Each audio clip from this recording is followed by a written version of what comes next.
I'm an angry feminist. I'm angry because the autonomy I should have over my own body and mind, my most basic human right, is being threatened every day by laws that restrict my access to health care and abortion. I'm angry because my male counterpart continues to earn more than I do, even though we do the same work the same hours, carry the same qualifications and level of experience.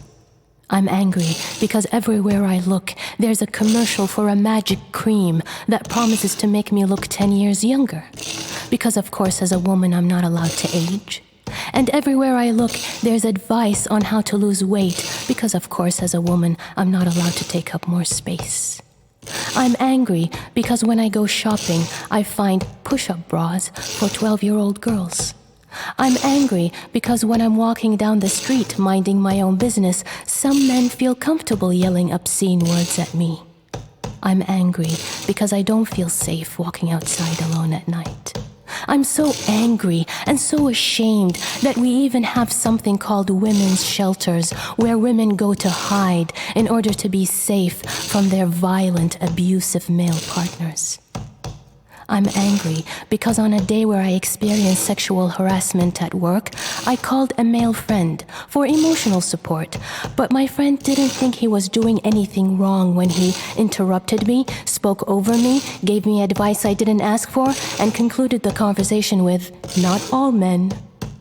I'm angry when people call my home as a single mother a broken home. My home is not broken just because a man doesn't live in it.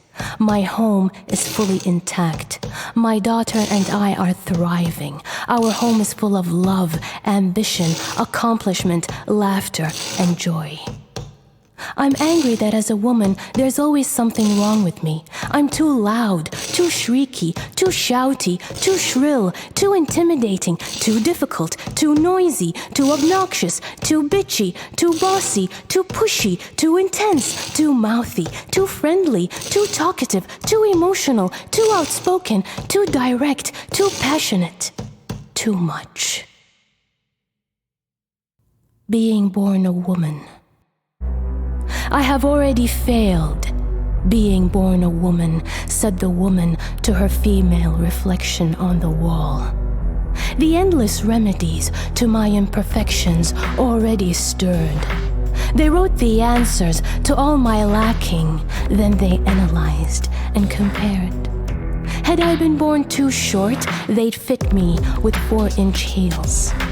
Had I been born too pale, they'd pencil me and render my complexion. Had I been born too beautiful, they'd label me dim-witted, naive. And yet they bore me the heaviest of loads.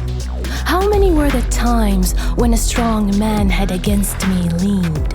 How many beautiful babies, intelligent thinkers, geniuses did I educate and conceive, but the only number they counted was the number of my years. They sniffed at every wrinkle. They scrutinized every gray hair. Then they smothered me with sins. My every movement raised 1,000 questions. My every curve yielded an objection. They scorned me when I was too cold. Then they disowned me when I was lustful. But there was never in between, you see. I was either too young or too old, too bashful or too bold, too jealous or too trustful, too loving or too neglectful. There was never in between, you see.